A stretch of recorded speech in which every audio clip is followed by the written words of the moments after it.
This is a video of my dog. He's just jumping around and having fun. Yay, look at his big tongue. He keeps on hopping around, having a good time. He can fit 4 tennis balls in his mouth. Wow, he's so cute. Aww. Until the unthinkable happened. A squirrel was found dead in our yard.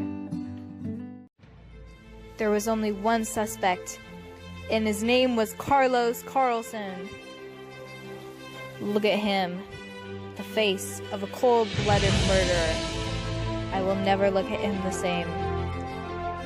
Him and that big tongue just disgust me.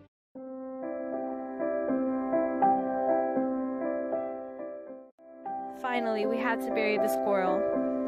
It was one of the saddest funerals I've ever been to.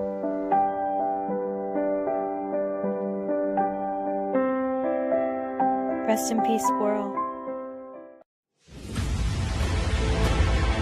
You killed the squirrel. We know it.